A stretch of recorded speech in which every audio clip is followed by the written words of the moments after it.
Welcome back to the channel. This is how to fix Samsung microwave oven 5E error code.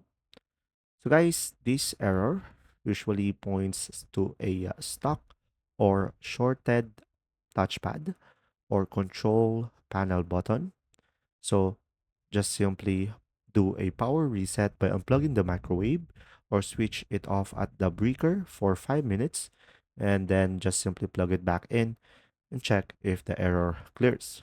If it doesn't, just simply wipe the control panel with a soft, dry cloth because moisture, grease, or dirt can cause false button presses.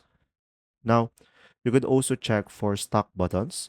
So just simply press each button firmly one by one.